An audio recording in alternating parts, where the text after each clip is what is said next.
মা, তোমার high heel জুতো পরে যখন রান্নাঘরে কাজ করছিলে তখন আমি লুকিয়ে দেখেছি, তোমার হাঁটার ভঙ্গি আমাকে পাগল করেছে গু। আজ বিকেলে বিয়ে বাড়িতে যাওয়ার ছিল। সকালেই নতুন শাড়ি আর হাই হিল জুতো পরে প্রস্তুত হয়ে নিয়েছিলাম। কিন্তু হঠাৎ বাড়িতে মেহমান এসে গেল। তাদের জন্য খাবার বানাতে হলো।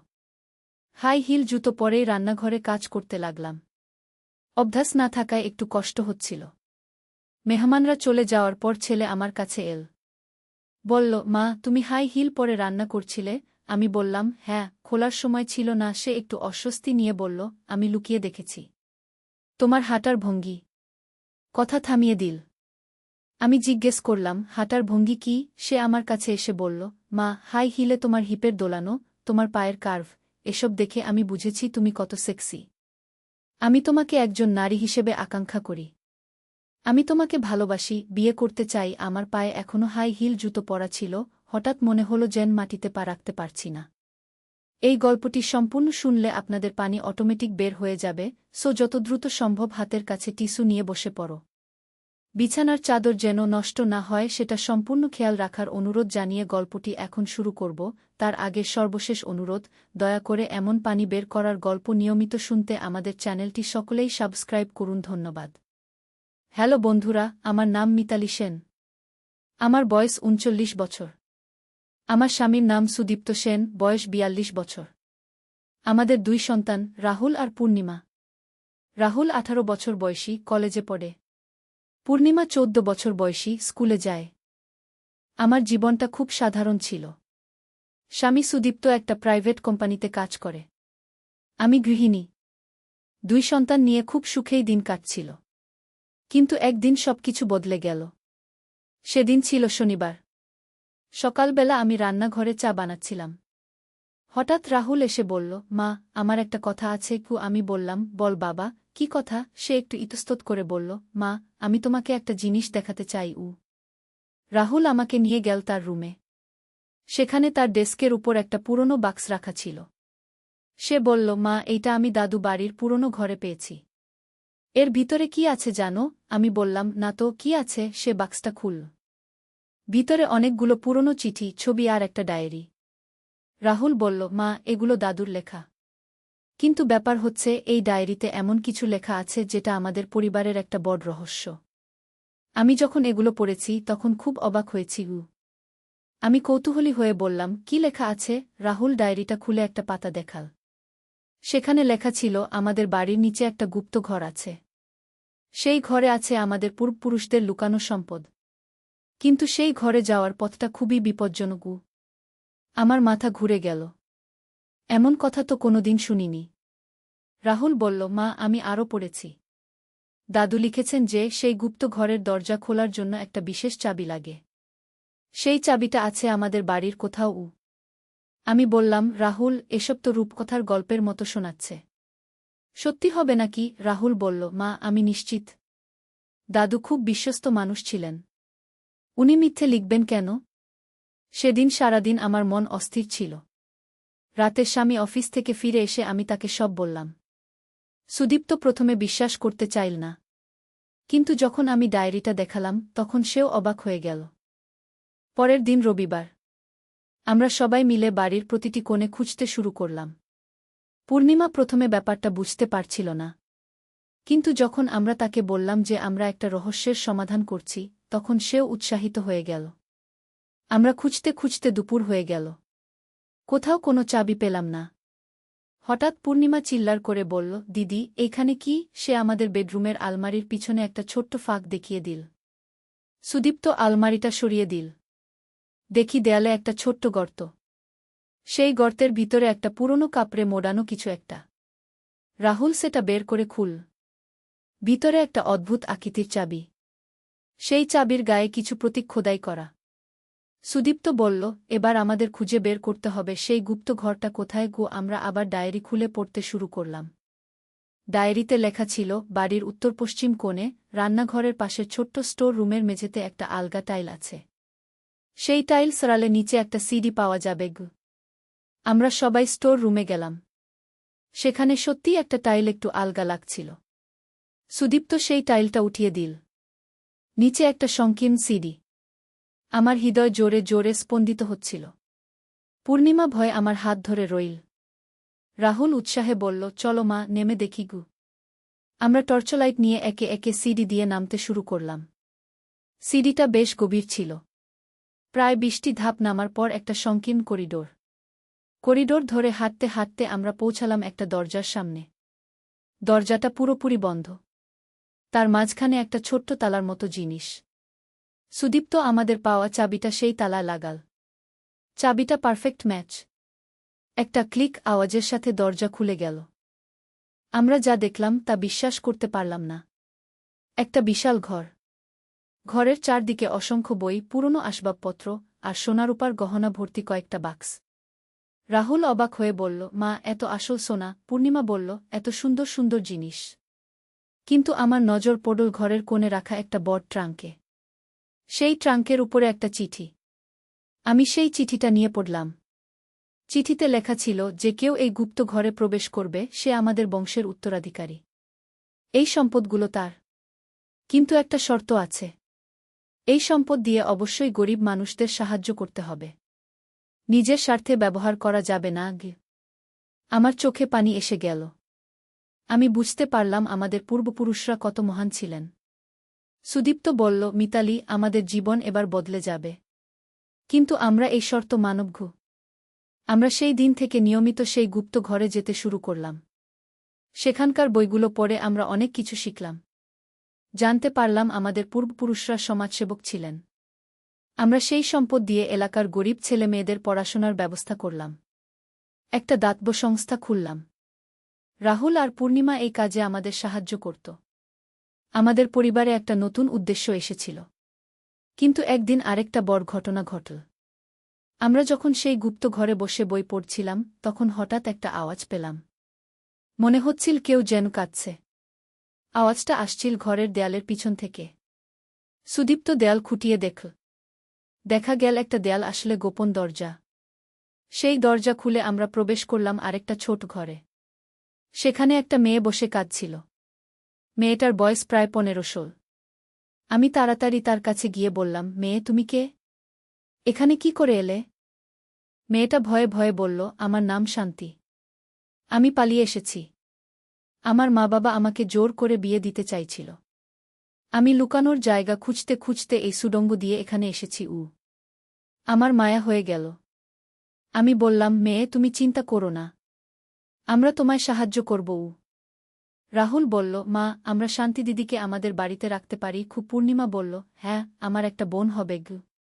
সেদিন থেকে শান্তি আমাদের পরিবারের অংশ হয়ে গেল। আমরা তাকে পড়াশোনা করাতে শুরু করলাম। কিন্তু সমস্যা হল, শান্তির পরিবার তাকে খুঁজছিল। একদিন তারা আমাদের বাড়িতে এসে হাজির। শান্তির বাবা রেগে গিয়ে বলল, আমার মেয়েকে ফেরত দাও। তোমাদের কোনো অধিকার নেই ওকে রাখার। সুদীপ্ত শান্তভাবে বলল, আপনার মেয়ে এখানে নিজের ইচ্ছায় এসেছে। আমরা তাকে জোর করে রাখিনি। কিন্তু শান্তির বাবা শুনতে চাইল না। সে পুলিশে অভিযোগ করার হুমকি দিল। আমি বুঝতে পারলাম অবস্থা খারাপ। আমি শান্তিকে ডেকে বললাম, মেয়ে, তুমি কি করতে চাও? শান্তি কেঁদে কেঁদে বলল, খুড়িমা, আমি এই বাড়িতেই থাকতে চাই। আমি পড়াশোনা করে একটা ভালো মানুষ হতে চাই। আমি সিদ্ধান্ত নিলাম। আমি শান্তির বাবার সাথে কথা বললাম। বললাম, দেখুন, আপনার মেয়ে খুব মেধাবী। আমরা তাকে পড়িয়ে একটা ভালো পজিশনে নিয়ে যেতে পারি। আপনি তাকে এই সুযোগ দিন। অনেক কথাবার্তার পর শান্তির বাবা রাজি হলেন। তিনি বললেন, ঠিক আছে, মেয়ে যদি এখানে থাকতে চায় তাহলে থাকুক। কিন্তু ওর খোঁজখবর রাখতে হবে। এভাবে শান্তি আমাদের পরিবারে স্থায়ী হয়ে গেল। আমাদের ঘরে এখন 3টা সন্তান, রাহুল, পূর্ণিমা আর শান্তি। সময় গড়িয়ে চল। শান্তি দ্রুত পড়াশোনায় এগিয়ে গেল। রাহুল কলেজ শেষ করে একটা ভালো জায়গা চাকরি পেল। পূর্ণিমা স্কুলে ভালো ফলাফল করছিল। আমাদের দাতব্য সংস্থাও ভালো চলছিল। আমরা প্রতি মাসে অনেক গরিব পরিবারকে সাহায্য করতাম। কিন্তু একদিন আরেকটা বড় চমক অপেক্ষা করছিল। আমরা যখন সেই গুপ্ত ঘরে কাজ করছিলাম তখন হঠাৎ মেঝেতে একটা আলগা টাইল চোখে পড়ল। সেই টাইল সরিয়ে দেখি নিচে একটা ধাতুর বাক্স। বাক্স খুলে দেখি ভিতরে একটা মানচিত্র আর একটা চিঠি। চিঠিতে লেখা ছিল, এই মানচিত্র অনুসরণ করলে তুমি পাবে আমাদের পূর্বপুরুষদের আসল গুপ্তধন। কিন্তু সাবধান, এই পথ অত্যন্ত বিপজ্জনক। রাহুল উৎসাহিত হয়ে বলল, মা, আমরা কি এই অ্যাডভেঞ্চারে যাব? আমি ভাবলাম। পরিবারের সবার সাথে আলোচনা করে সিদ্ধান্ত নিলাম যে আমরা এই যাত্রায় যাব। মানচিত্র অনুযায়ী আমাদের যেতে হবে শহরের বাইরে একটা পাহাড়ে। সেখানে একটা গুহা আছে। আমরা পরের সপ্তাহান্তে সবাই মিলে বের হলাম। সাথে নিলাম প্রয়োজনীয় সরঞ্জাম, টর্চলাইট, রশি, খাবার, পানি। পাহাড়ে পৌঁছে আমরা গুহা খুঁজতে শুরু করলাম। অনেকক্ষণ খোঁজাখুঁজির পর পেলাম একটা ছোট গুহার মুখ। গুহার ভিতরে প্রবেশ করতেই একটা সংকীর্ণ পথ। আমরা সাবধানে এগিয়ে চললাম। হঠাৎ পূর্ণিমা চিল্লার করে বলল, মা, এইখানে একটা সাপ। আমি ভয়ে চিৎকার করে উঠলাম। সুদীপ্ত সাহস করে সেই সাপটাকে তাড়িয়ে দিল। আমরা আবার এগিয়ে চললাম। গুহার গভীরে গিয়ে আমরা পেলাম একটা বড় গুহা। সেই গুহার মাঝখানে একটা বড় পাথর। পাথরের উপরে কিছু প্রতীক খোদাই করা। রাহুল মানচিত্রের সাথে মিলিয়ে দেখল। প্রতীকগুলো ঠিক মানচিত্রের মতোই। আমরা পাথরটা সরানোর চেষ্টা করলাম। অনেক কষ্টের পর পাথরটা একপাশে সরে গেল। নিচে একটা গর্ত। গর্তের ভিতরে একটা বড় ট্রাঙ্ক। ট্রাঙ্ক খুলে আমরা যা দেখলাম তা আমাদের সব কল্পনাকে হার মানাল। অসংখ্য সোনার মুদ্রা, হীরার গহনা, মূল্যবান পাথর। কিন্তু সবচেয়ে চমকপ্রদ ছিল একটা চিঠি। সেই চিঠিতে আমাদের পূর্বপুরুষদের পুরো ইতিহাস লেখা। জানতে পারলাম আমাদের পূর্বপুরুষরা ছিলেন স্বাধীনতা সংগ্রামী। তারা ব্রিটিশদের বিরুদ্ধে লড়াই করেছিলেন। এই গুপ্তধন ছিল তাদের সংগৃহীত অর্থ যা তারা দেশের স্বাধীনতার জন্য ব্যবহার করতে চেয়েছিলেন। আমার গর্বে বুক ভরে গেল। আমি বুঝতে পারলাম আমরা কত মহান একটা বংশের উত্তরসূরি। আমরা সেই গুপ্তধন নিয়ে বাড়ি ফিরলাম। কিন্তু এই অর্থ দিয়ে আমরা নিজেদের জন্য কিছু কিনলাম না। বরং আরও বেশি মানুষের সাহায্য করতে শুরু করলাম। আমরা একটা বড় স্কুল বানালাম। একটা হাসপাতালও তৈরি করলাম। আমাদের এলাকার সব গরিব মানুষ উপকৃত হল। শান্তি ইতিমধ্যে কলেজে ভর্তি হয়েছে। সে আমাদের দাতব্য কাজেও সাহায্য করে। আজ যখন আমি পিছনে তাকাই, মনে হয় আমার জীবনটা একটা রূপকথার গল্প। একদিকে আমি একজন সাধারণ গৃহিণী ছিলাম, আজ আমি একটা বড় সমাজসেবী সংস্থার প্রধান। কিন্তু আমাদের অ্যাডভেঞ্চার এখানেই শেষ নয়। কয়েক মাস পর আরেকটা ঘটনা ঘটল যা আমাদের জীবনকে আরও রোমাঞ্চকর করে তুলল। একদিন রাহুল অফিস থেকে ফিরে খুব উৎসাহিত হয়ে বলল, মা, আমার একজন সহকর্মী আছে। তার নাম অভিজিৎ। সে বলেছে তার দাদু একজন ইতিহাসবিদ ছিলেন। তিনি আমাদের এলাকার পুরনো ইতিহাস নিয়ে গবেষণা করতেন। আমি বললাম, তা কি হয়েছে? রাহুল বলল, অভিজিৎ জানতে পেরেছে আমরা কিছু পুরনো জিনিস পেয়েছি। সে তার দাদুর গবেষণার কাগজপত্র আমাদের দেখাতে চায়। পরের দিন অভিজিৎ আমাদের বাড়িতে এল। তার সাথে একটা বড় ব্যাগ ভর্তি পুরনো বই, কাগজ আর ফটো। অভিজিৎ আমাদের দেখাল তার দাদুর আঁকা একটা মানচিত্র।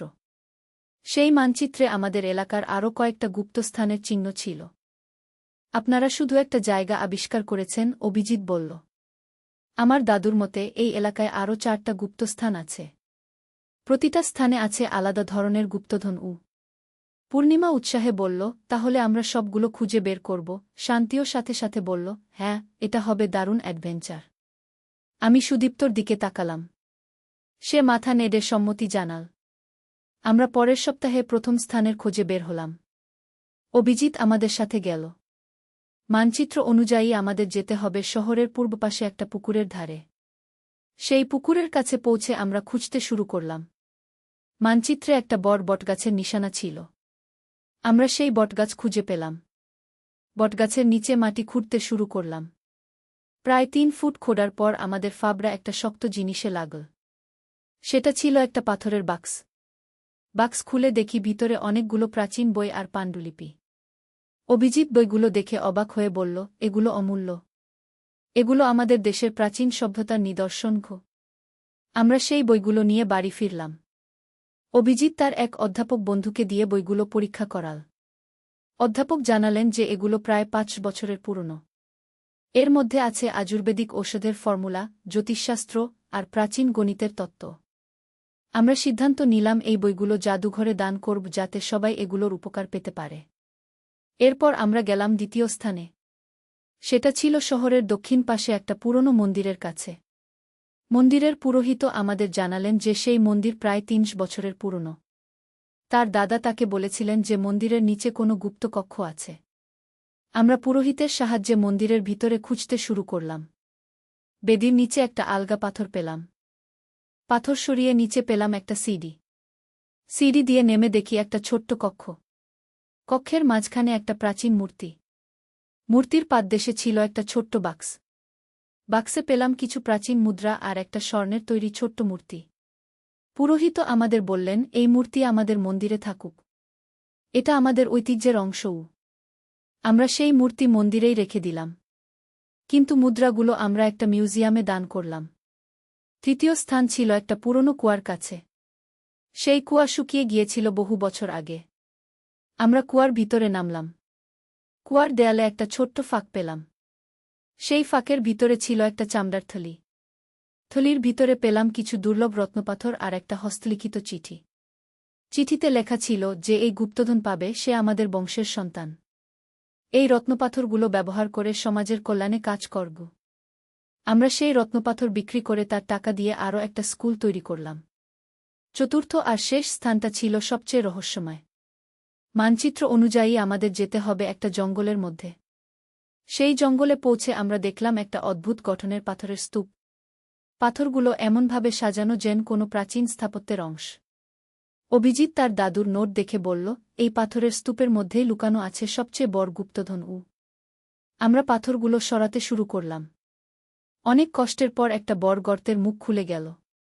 গর্তের ভিতরে নেমে দেখি একটা বিশাল প্রাকৃতিক গুহা। গুহার মাঝখানে একটা প্রাচীন সিংহাসন। সিংহাসনের নিচে পেলাম একটা বিশাল সোনার পাত্র। পাত্রের ভিতরে অসংখ্য হীরা, মুক্তা আর মূল্যবান পাথর। কিন্তু সবচেয়ে চমকপ্রদ ছিল সিংহাসনের উপর রাখা একটা স্বর্ণের ফলক। সেই ফলকে খোদাই করা ছিল আমাদের পূর্বপুরুষদের সম্পূর্ণ বংশতালিকা। জানতে পারলাম আমাদের পূর্বপুরুষরা শুধু স্বাধীনতা সংগ্রামীই ছিলেন না, তারা ছিলেন একটা রাজবংশের সদস্য। আমার মাথা ঘুরে গেল। আমি একজন সাধারণ গৃহিণী ভেবেছিলাম, অথচ আমি একটা রাজবংশের উত্তরসূরি।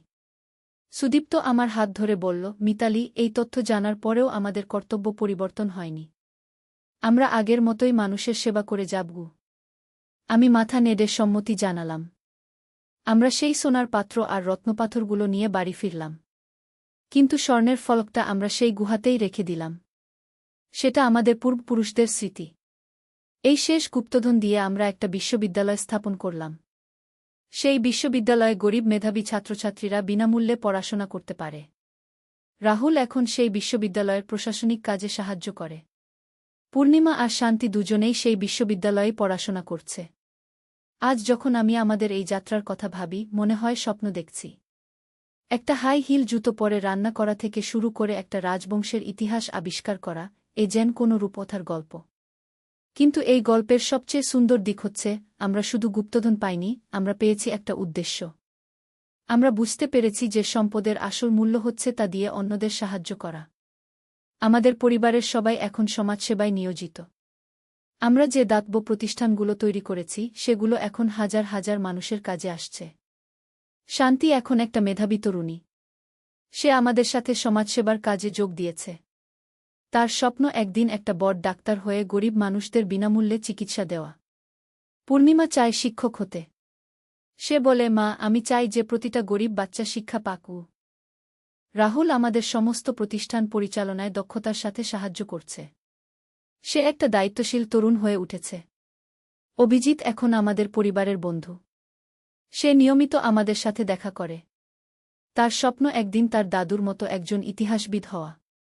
আমি আর সুদীপ্ত এখন শুধু স্বামী-স্ত্রী নই, আমরা একসাথে একটা বড় সামাজিক আন্দোলনের নেতা। আমাদের লক্ষ্য হচ্ছে আমাদের এলাকার প্রতিটা গরিব পরিবারকে স্বাবলম্বী করে তোলা। কখনো কখনো মনে হয়, এসব কি সত্যি? একটা সাধারণ দিন থেকে শুরু হয়ে আমাদের জীবন এত রূপান্তরিত হয়ে গেল। কিন্তু যখন আমি আমাদের স্কুলের বাচ্চাদের হাসি দেখি, আমাদের হাসপাতালে চিকিৎসা নিয়ে সুস্থ হওয়া মানুষদের আনন্দ দেখি, তখন বুঝি এই সবই সত্যি। আমাদের সেই গুপ্ত ঘরটা এখন আমাদের পারিবারিক মিউজিয়াম। আমরা সেখানে আমাদের পূর্বপুরুষদের সমস্ত স্মৃতি সংরক্ষণ করে রেখেছি। প্রতি সপ্তাহে একদিন আমরা সবাই মিলে সেখানে যাই এবং আমাদের ঐতিহ্য নিয়ে কথা বলি। আজ রাতে যখন আমি বিছানায় শুয়ে এইসব ভাবছি, মনে হচ্ছে আমার জীবনটা একটা অসাধারণ অ্যাডভেঞ্চার নোভেল। রহস্য, রোমাঞ্চ, পারিবারিক বন্ধন, সমাজসেবা সব মিলিয়ে একটা পূর্ণ জীবন। আর সবচেয়ে বড় কথা, আমি আজ গর্বিত যে আমি একজন বাঙালি মা। আমার সন্তানরা আমাদের ঐতিহ্য ধরে রেখেছে এবং এগিয়ে নিয়ে যাচ্ছে। এই গল্প এখানেই শেষ নয়। এটা একটা নতুন শুরু। আমাদের পরবর্তী প্রজন্ম এই কাজ এগিয়ে নিয়ে যাবে। আর আমি নিশ্চিত তারা আরও অনেক রহস্য উন্মোচন করবে, আরও অনেক মানুষের কল্যাণ করবে। কারণ এটাই আমাদের বংশের ঐতিহ্য, মানুষের সেবা করা, সমাজের কল্যাণে কাজ করা।